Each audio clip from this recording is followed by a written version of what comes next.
वाडा शहरातील प्रभाग क्रमांक 12 ची निवडणूक कोर्टाच्या आदेशाने रद्द झाल्यानंतर आता या प्रभागात पुन्हा मतदान होणार आहे। गेल्या 2 डिसेंबर रोजी शहरातील इतर प्रभागामध्ये मतदान प्रक्रिया पार पडली होती। मात्र प्रभाग 12 मधील निवडणूक तात्पुरती स्थगित ठेवण्यात आल्याने हा प्रभाग त्या निवडणूक प्रक्रियेतून वगळण्यात आला होता। आता येत्या 20 तारखेला मतदान निश्चित झाल्याने वाडा शहरात पुन्हा एकदा राजकीय वातावरण तापले आहे। प्रचार, भेटीगाठी आणि आरोप प्रत्यारोपांमुळे प्रभाग 12 सध्या चर्चेच्या केंद्रस्थानी आला आहे। या निवडणुकीत राष्ट्रवादी काँग्रेसचे उमेदवार प्रफुल्ल पाटील मैदानात असून त्यांनी प्रचाराला आक्रमक सुरुवात केली आहे।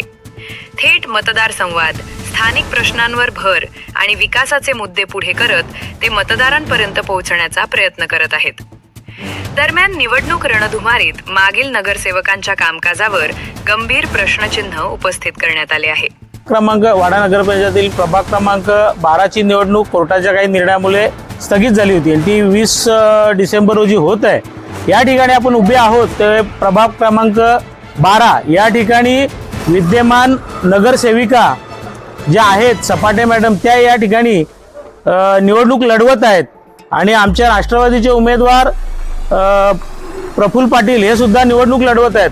मात्र या ठिकाणी आपण ज्या ठिकाणी उभे आहोत त्या ठिकाणी गटारची अवस्था बघा। 5 वर्ष म्हणजे त्यांना एकूण 7 वर्षाचा कार्यकाल मिळाला। 5 वर्षाच्या कार्यकाळामध्ये त्यांनी शून्य प्रकारचं काम केलेलं आहे आणि जे पण काम झालंय ते अतिशय निकृष्ट पद्धतीचं या ठिकाणी आपल्याला बघायला मिळतंय। आपण स्वतः आपल्या डोळ्यांनी बघा, या ठिकाणी गटार उघडी आहे। मात्र त्यांचा दावा आहे की आम्ही या वार्ड क्रमांक 12 मध्ये मोठ्या प्रमाणात कामं केली। अशी जर कामं त्यांनी केली असती तर त्यांनी उत्स्फूर्तपणे इथल्या मतदारांनी त्यांना प्रतिसाद दिला असता। मात्र आज घडीला मतदार त्यांना झिडकारताना दिसतात। एक ज्वलंत उदाहरण या ठिकाणी मी सांगू इच्छितो। ही गटार जी आहे ती पूर्णपणे उघडी दिसते। या ठिकाणी तुम्ही कुठेही बघा प्रभाग क्रमांक 12 मध्ये एकही धड गटार नाही, एकही धड रस्ता नाही। करोडोचा निधी जो आहे तो या ठिकाणी वाया गेल्याचं दिसतंय।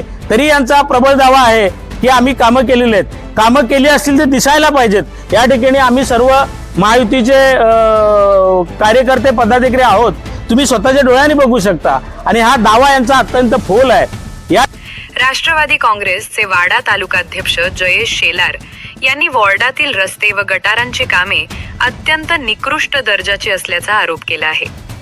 या कथित निकृष्ट कामांमुळे पावसाळ्यात नागरिकांचे हाल, रस्त्यांची दुर्दशा आणि आरोग्याच्या समस्या निर्माण झाल्याचे स्थानिकांकडून सांगण्यात येत आहे।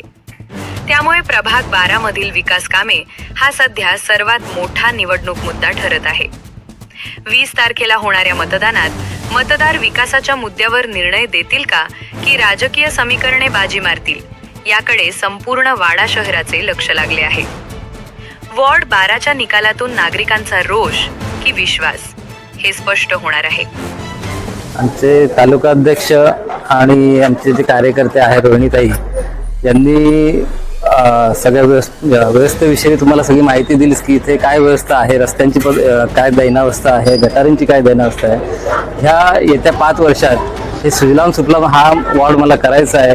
इथले गार्डन्स असतील, इथले व्यायामशाळा असतील, इथले समाज मंदिर असतील, अशा काही बऱ्याचशा गोष्टी आहेत या मला माझ्या ह्या नगरामध्ये करायच्या आहेत। वार्ड क्रमांक 12 मध्ये प्रफुल्ल पाटील हे आमचे उमेदवार आहेत। आता आपण एवढ्यातच बघितलं का ह्या गटार आणि रस्त्यांची दुरावस्था या जर सुधारायचं असेल तर आपल्याला चांगले उमेदवार निवडून दिले पाहिजेत, कारण ते त्यांनी काम केलं पाहिजेत।